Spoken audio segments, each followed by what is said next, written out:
Hi, I'm Andrew Grimaldo. Today I'm in the beautiful village of Ferndale, California. It's right off the coast in Humboldt County, where they're holding their yearly Ferndale-wide yard sale. Today I'm just going to walk around and talk to some people and get to know them a little bit and see what tickles their fancy. Hey guys, it's Andrew. I'm here with Joe at the local blacksmith shop here in Ferndale. Joe, just give us a little story on the shop here and what it is you do. Well, basically what we do is, I started the shop in '79, so we've been here 35 years, and what we're all about is showing the public what the current artist blacksmiths are doing. And so we purchase goods from over 300 blacksmiths from all over the world, and we only buy the top end of blacksmithing. So we buy hammers, we buy all kinds of tooling that's all handmade. We produce our own line of souvenirs.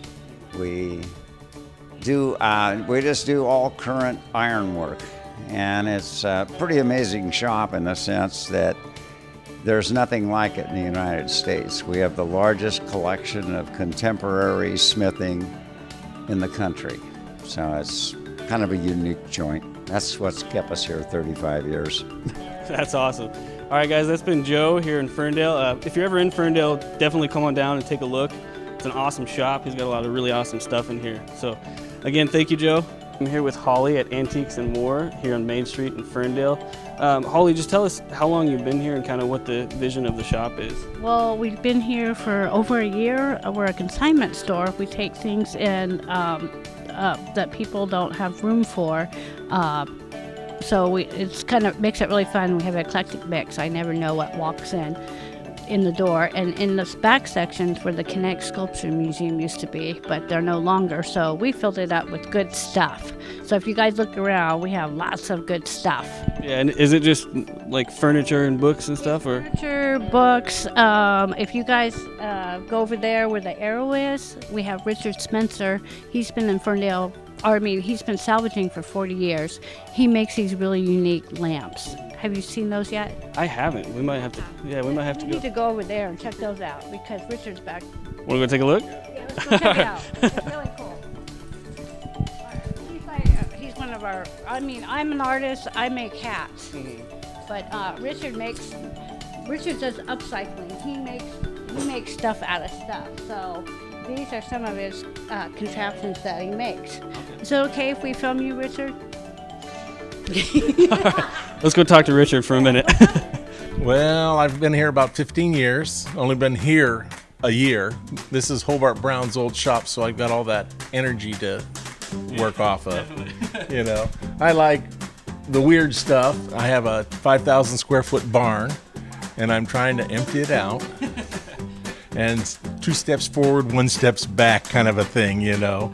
So you make lamps and stuff, or just kind of? Lamps and Christmas decorations and wedding decorations, and I make tables and steam engines and steam whistles and whatever else. That's awesome. So you just kind of find old stuff and just Repurpose it. yeah, make it good again. Like the little hearts and stuff like that, those are just wine barrel rings that get bent and made into stuff. And what I do is I cut them down, and this is 2 foot of a 6 foot ring, and this is 3 foot, and this is 4 foot. They've got a copper rivet that's made out of copper from the old railroad track, which was the telegraph line. And when they tore them down, they left little pieces, and I picked them up and I make rivets out of them. That's awesome. So tell us a little bit about where you're from and what brought you here to Humboldt. Well, I'm originally from Kansas, and we were in the oil business, and I grew up on oil wells. And I don't know if you knew this, but a lot of the times you're in a rural area with the oil well, you have to do everything yourself.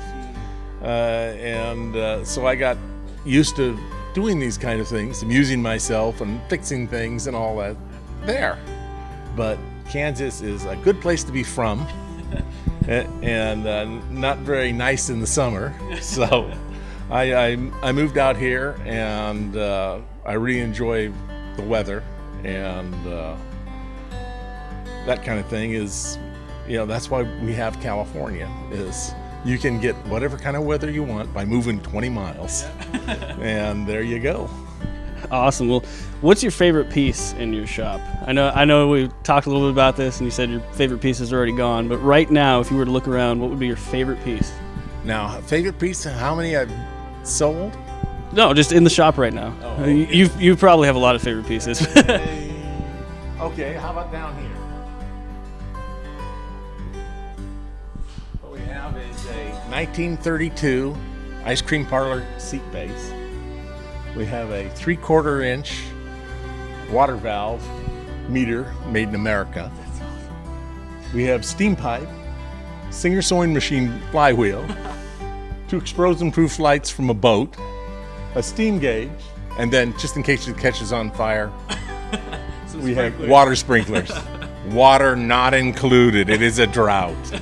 So I mean, it just, you put this stuff together just to amuse yourself and to have a good time. Everybody can see things differently, and I hope everybody does. So Yeah, definitely. And I like to see that you really put a lot of heart into your work. It seems like you really enjoy what you do. well, I do, and I enjoy it. I'm retired now, so it's, I get to work for fun instead of working for somebody else. That's always the best. There he is. There you go. So do you have a website or anything? Or Yeah, I'm working on it. working on it? Yeah, I'm working on it. I'm a little, that was the technology for all that kind of thing came after I got out of. Yeah. I'm now retired, so I'll work on it. But Yeah. And you're here all the time if someone wanted to stop in and kind of take a look? I'm here usually every day. Okay, awesome. Well, thank you for your time. All right. Definitely appreciate it. Okay, guys. So right after we stopped the camera, we got a little insight on this here lamp here. So just go ahead and tell us about it. Okay, well, this is about a 1900 personal sanitary stimulator, and also called a vibrator.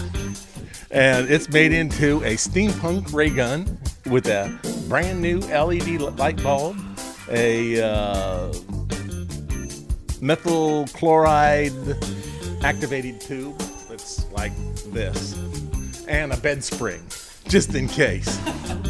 That's awesome. That is definitely a piece of art right there. Hey guys, we're here with Kelly and Tim at Bien's Jams. I'm just going to ask you a couple questions about the shop and things like that. So how long have you guys been here and how long have you owned this place? Well, we lived in Ferndale for 5 years now, and we've owned the jam shop since November last year, so getting on a year, just about a year. Okay, where are you guys from? I have roots here. I had one set of grandparents that lived here in Ferndale and one set in Eureka. And before we moved here, for the last 25 years, we lived in Kansas City, Missouri, and that's where my wife Kelly is from. This has been a huge lifestyle change here, but it's awesome. It's a great place to live. It's a very small town. It's kind of like living in a Norman Rockwell painting. And It's been a fun experience. And you had mentioned that you used to buy jams here. Yeah, we bought jams here starting around probably 15 years ago. We would come visit and go, great, local jam from the fruit trees around here, and we would take it home. And when it was for sale, we didn't want that to stop, so we bought it, and now we're doing it, and it's a lot of fun.